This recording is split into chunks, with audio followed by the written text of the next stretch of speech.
Welcome back to another episode of Excuse My Grandma. This week it is just Kim. Grandma Gail isn't joining us because I thought we would do something a little bit special today. Today I'm going to give a brief overview about the business side of Excuse My Grandma, how you make money as an influencer, and all of that good stuff. We get a lot of questions about it.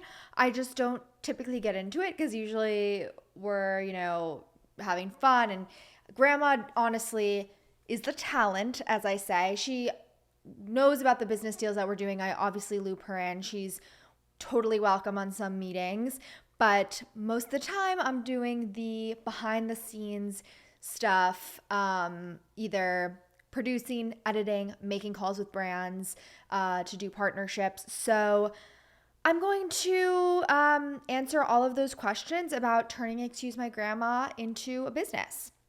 This is my second solo episode, by the way.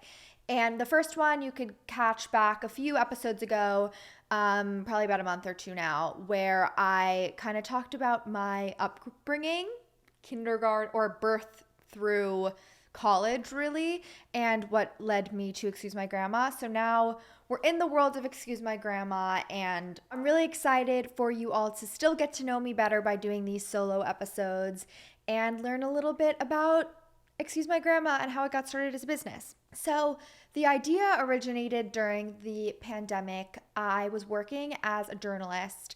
I was a producer and an on-air reporter for a network called Cheddar, which is a streaming news network mostly focused on business news, kind of like a MSNBC for millennials, bipartisan. And I really worked my way up there. I started as a production assistant and was constantly trying to prove myself and show how I could be a full-fledged producer. And I always looked at the anchors and really looked up to them. I wasn't sure I wanted to be an anchor per se, but I knew I wanted to be on air. I wanted to produce my own segments. So eventually, after proving myself for a little bit, they gave me my own hit, as they call it, my own segment called Here For It, where I would report on entertainment news. I loved it there. It's where I started really understanding media, totally separate from the influencer world. But during the pandemic, we went remote. And the first year I lived in New York City and the Hamptons with my family, and my grandparents were also here. The second year of the pandemic, when we had that second wave, my grandparents went to Palm Beach and I came with them. I grew up going there my whole life. They had also always been there. They've probably been in Palm Beach like 50 years or whatever. And so I spent time there with them, and I always knew I sort of wanted to do something with my grandma. She is such a character, as you guys all know, and I think that I didn't know what it would be, but podcasts were on the rise and everyone was talking about podcasts.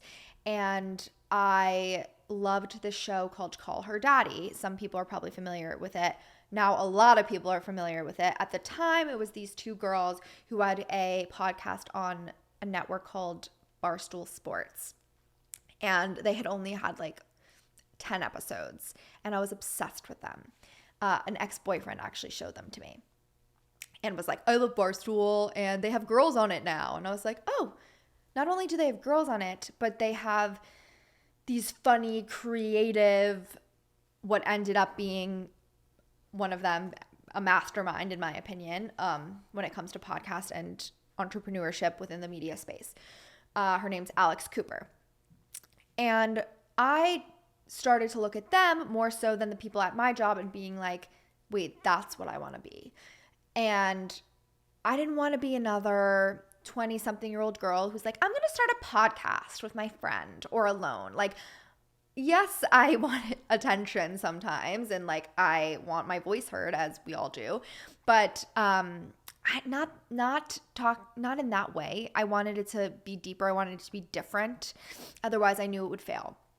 So I was like, you know who people really like listening to? My best friend, my Grandma Gail. So I don't know why I thought grandma more than my mom. My mom is also a huge character. I think my grandma says yes to more things.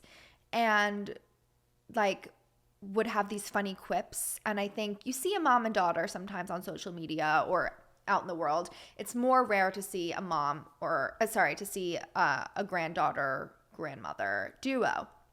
So I felt like my initial goals with that was having fun, having these lighthearted conversations about generational differences, specifically when it came to dating, because I was looking at Call Her Daddy and I was thinking, it's a dating and sex podcast. People love that. How funny if we had the same conversations, but with a grandma. So it started off really all dating. And I eventually wanted to, if that became successful, leave my job and create a media empire, essentially, which I'm still on the way to. Launching the podcast. Here's where I'm going to try to give advice to everyone. There are some technical hurdles that people don't even want to start a podcast because they're like, I don't know how, I don't have a producing background or an editing background. Like, what kind of tech do you need? I'll talk about some of my early challenges. I did a lot of Googling, and it's actually not difficult.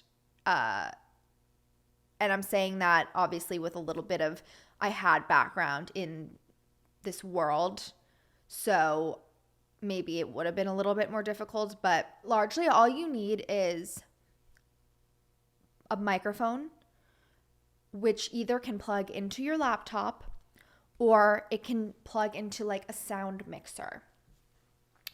So if it's plugging into your laptop, it's a USB cord. And if it's plugging into a sound mixer, it's an XLR cord. I ordered mine off Amazon. The one I'm using now is a little bit more expensive. I've now upgraded. This is a Shure microphone. Yes. But you don't have to break the bank. The one I was using for the first 3 years was from Amazon, and honestly, they sound exactly the same. I'll link it in our Amazon storefront if people know where to find that.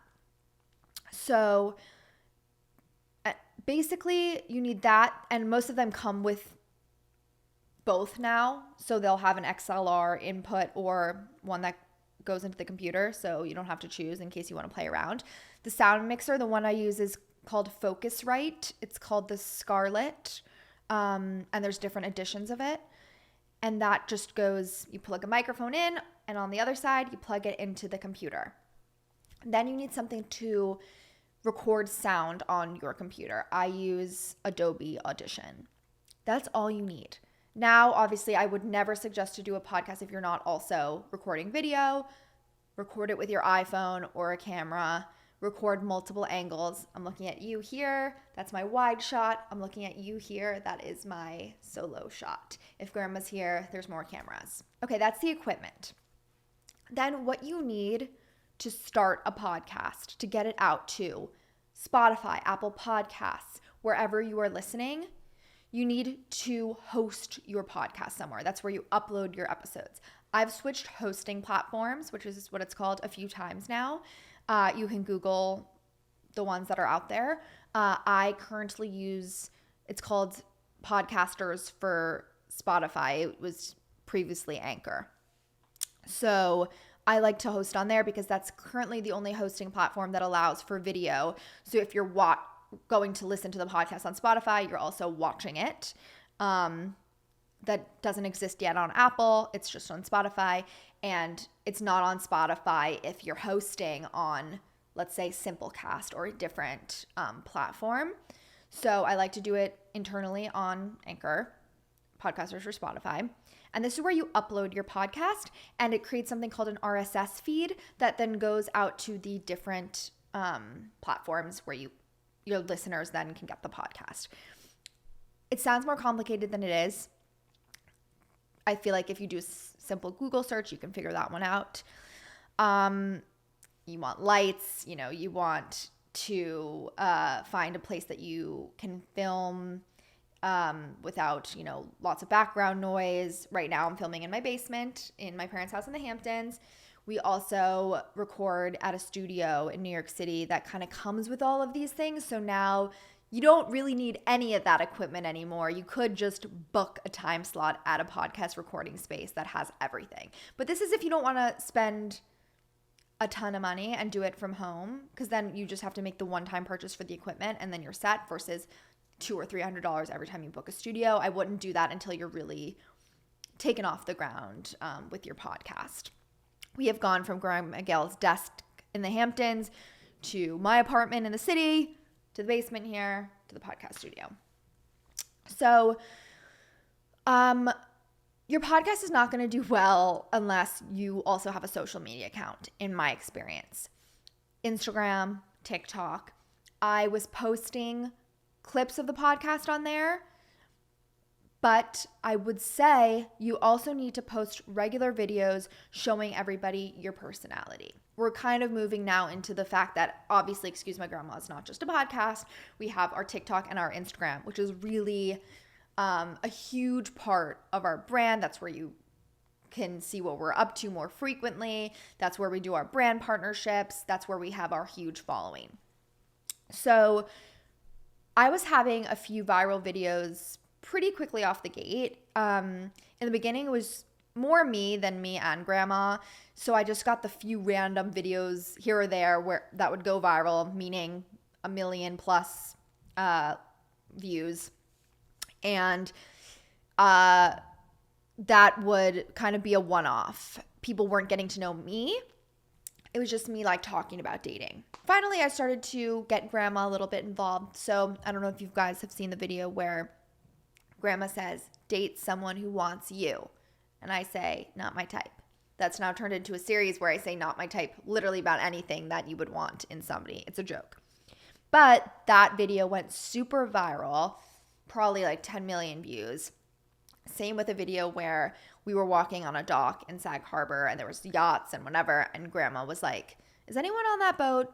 I have a single granddaughter. And we got that on camera, me getting all annoyed at her, and that got 12 million views. But as I said, with those one-off videos, maybe a few people pressed follow, but it was more people were liking them, they were engaging, they were getting millions of views, but we needed people to follow us. So then we made some videos actually introducing ourselves to our audience, showing our relationship rather than just doing trends or existing sounds that were out there. You really had to make original content, I think, to gain a following. So just you doing your makeup looking pretty and like to a song probably isn't going to get you a huge following. You need to, unless you have a very aesthetic page, whatever, most of it is personality based. People follow you because they want to know you and see what you're doing and everything.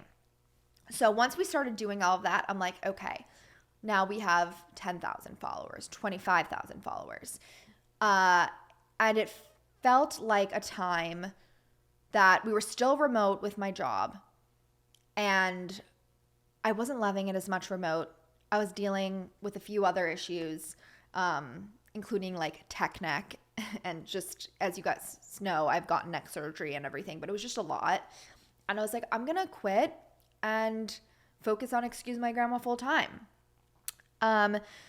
So then you're growing. You have to keep putting content out there daily. And then you can start to think about identifying potential sponsors and partners. In the beginning, obviously no one was coming to me and saying, we want you to rep our brand and here's a whole lot of cash. Because we were still small, we hadn't done many partnerships. So in the beginning, I would say tag everybody. If you're doing your makeup, tag every single brand that you're doing your makeup in. If you're wearing a certain outfit, say this is from Alice and Olivia, and you're tagging Alice and Olivia. From small brands to big brands, small ones will probably see this more, but they all have Instagram accounts or TikTok accounts, and they will see the tag and they'll go to your page and you'll be on their radar.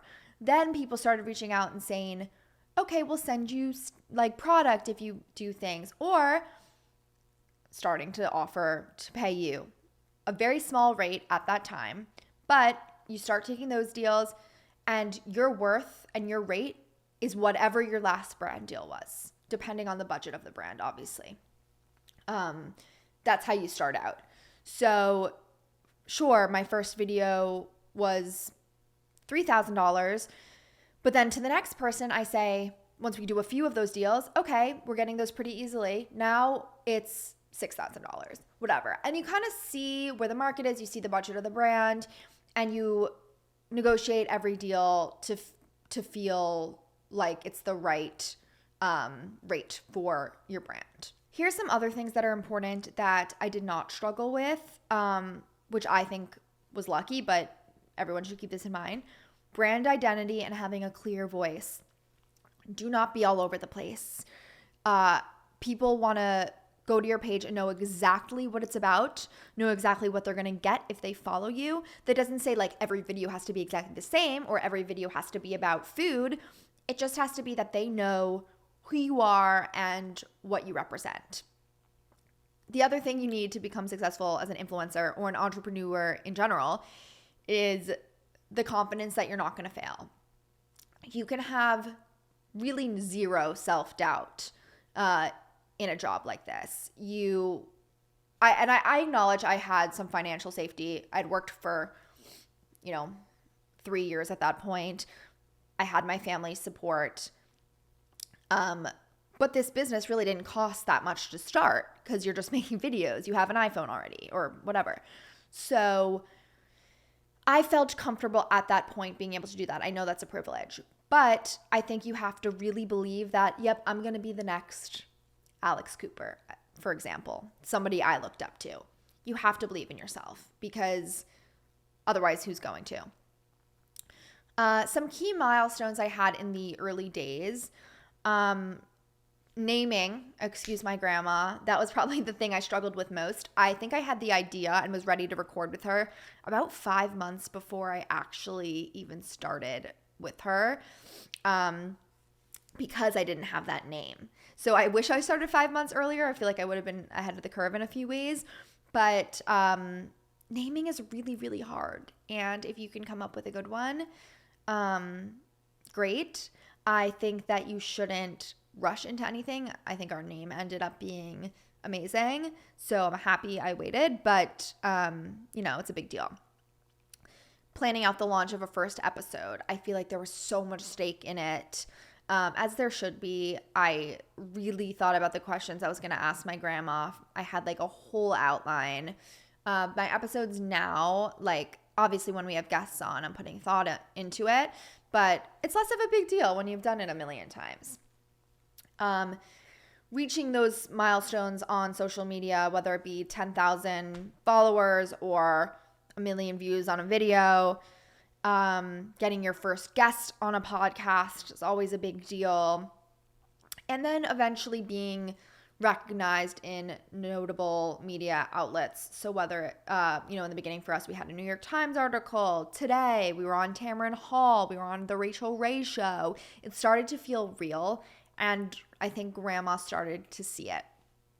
I didn't talk at all about the, not shame, but like weird looks, I guess, you get when you tell people that you are going to do content creation full time.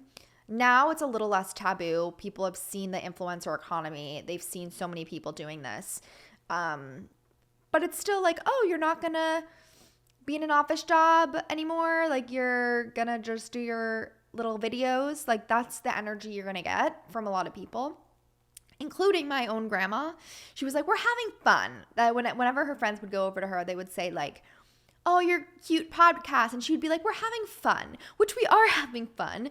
Of course, that's the number one. But also, once we started doing big brand deals with companies she knew, she was like, oh, wow, this actually is a business. And unfortunately, I always saw it, but some people need to, get that recognition or that cash to actually believe it. But don't ever feel like you need to tell people that either. Like, yeah, I even run into this now. Like, people are like, oh, like, you do that full time? Like, people actually ask me all the time, like, do you make money? Or like, how much do you make? If I was a lawyer, could you imagine if someone said that to me? Like, it's rude and it's like tacky. But sometimes I even struggle with this where I have to feel like I have to preface with people. It's like, yeah, and I make so much more. I make more than I used to, whatever. And it's like, you don't have to tell people shit. When it comes to posting content, I think it is important to have a content strategy. Post anything you can, post as much as you can, but remember to be authentic, to be relatable. When people are commenting things they want to see, actually take that into consideration, because if you post a video about that, odds are it's going to do well because that's what people want to see with you. Engage with your community. I go through and I like every single positive message. When you're posting on TikTok, post the same exact video to your Instagram, and your YouTube shorts. Like, why not post on every platform if you have the content and you can grow audiences on each one? I'm a believer of it's gonna perform pretty similarly on every platform. Some people are like, I would never post what I post on Instagram on TikTok because it's not gonna do well. Personally, I don't have that. Know your content. If you're only posting pretty food pictures, like, I don't know, you would obviously have to adjust what the content would be on TikTok. Like, maybe you're doing a voiceover video, how much you loved the restaurant you went to, rather than just like a picture of a hot dog. I don't know why I thought hot dog. Okay, a little bit on monetization. When it comes to sponsorships, let me explain a little bit the process for those who don't know. So you can work on a flat fee. So you can say to a brand, my rate for one TikTok is $5,000. Or you can do commission-based, like, affiliate links. So you can say to a brand, can I have a special link or a code, discount code, for your brand's products and get a commission off of how much is sold.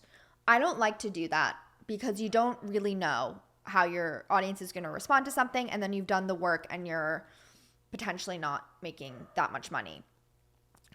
Maybe if you can, do a flat fee plus an affiliate link. That's my thought on that. Merchandise, another way to make money. Depends. Like, for us, we have our Not My Type hats. That's really for super fans and stuff. I wouldn't just bank on merch for your major money maker. And when it comes to the brand partnerships and collaborations, have it make sense. Like, for us, we're not going to do, like, Grandma and I are going to talk about a vibrator. Like, it's just not on brand for us. We like things that appeal to both generations, things we actually do. For example, Amazon, obviously we both use. OxyClean, we both use in our house. Hulu, we both love to watch. Things like that like make sense for you. Practical tips for this. How to approach brands and pitch to collaborations. It's helpful to have an outreach email. Find the email for the brand that you want to work with. Sometimes it's hard to find it, but find it. And obviously you're going to tag them in videos when you're posting about them, but then you're going to have your email to connect to these companies, and it could be the same for every company. Obviously you have to make a few switches. A little bit about you, and then say, we would love to work together. We have great exposure. Here's our following, and let us know if you have any campaigns coming up that we would be a good fit for. Usually, in my experience, if the brands want to find you, they find you, and that's how I make the most money. But sometimes you never know. Once you already have a relationship with a certain company, you can reach out to them and be like, is there anything coming up? And things can come that way. Also, I've been talking about reaching out to the brands. I don't always work directly with the brand. A lot of the time we work with an influencer agency who's sort of like a middleman that the brand hired to do their influencer partnerships. And they'll be the ones to reach out to us, and they're the ones who we're negotiating with. They'll present an offer to the client. The client will accept or not. And then going forward, we're sort of operating through that influencer agency. And those are the ones who, really are aware of the deals that are going on, and they probably represent multiple brands. Negotiating deals and going through contracts is actually a really big part of being an influencer, which you might not realize. Of course, you might have a manager, you might have an agent. I'll get a little bit into representation later. But all influencer contracts pretty much look the same. I personally go through an LLC. I don't like having everything be Kim Merstein. I like it being under our company. So especially with contracts, I would recommend that. Kind of get used to what a influencer contract looks like. I can do another episode on that if people are interested in the ins and outs of that. And you have to be a good negotiator with this stuff and know your worth. And if you're really bad at it, like hire someone on your team or get a manager or hire one of these like agencies that are specifically representing influencers who do this all day long back and forward. But most people, unless they're like teenagers who are big stars, like can probably handle it. Don't let someone lowball you. You know what you're worth. You know what you have to offer. Start with a number that you think is fair. And if they react and say yes right away, you might be like, oh, I could have asked for more. Or if they're like, whoa, that's way out of your ballpark, that will also be informative. So just reflecting on what we sort of learned here today, high level, I know we didn't get into every little thing, but what I've learned through this journey is if you have an idea, do it. Don't be like, oh, I had that idea and now I see this other person's doing it, or like, how is that going to happen? Like, if you have an idea that you really think is good, you should really do it, because I think if you believe in it, it'll happen and people will also think it's good. Never have imposter syndrome. Again, personal brand is so, so important. I think there's two creator types out there. I think there's the aesthetic kind of pretty feeds, or they're instructional and they're teaching you how to cook, or they're teaching you how to style your clothes. And then there's the personality, where I think we fit into a little bit more, a lot of talking to the camera, a lot of sharing about your life and where you're going and what you're doing. Decide which category you fall in. Consistency is key. Post every single day, if not multiple times a day. Be able to pivot. If you are doing some sort of series and people aren't liking it, they're not liking it. If they are asking for something else, try that and see if they would like that. Again, promote your stuff on multiple platforms. Don't just post on Instagram, post on TikTok and YouTube and everything. You never know what's going to happen with TikTok. So it's always important to have an audience everywhere. And just looking forward now, for Excuse My Grandma, there's a lot that we want to do. I think the number one thing is I've been seeing a huge shift from the personal brand to creating a community, both online and offline. We would love to do some in-person things to meet everybody. We would love to expand our community and get more people involved, and really just feel like you know us and are part of the Excuse My Grandma family. And there's lots of ways we're planning on doing that. We're planning on doing some really exciting collaborations. We're taking the brand outside of just the podcast and the social media world. And I'm so excited for everyone to come with us. I hope this gives a little bit more insight into how we make money, the brands we like to work with, and really how to get started off the ground, whether you're a podcaster or a traditional social media influencer. And let me know if you enjoyed this episode, and next solo, what you want to hear from me, whether it's a dating story or more about the business or my college experience, or whatever you want to know. And I can tell some secrets about Grandma Gail. She's not here anyway. All right. I love you guys. Bye.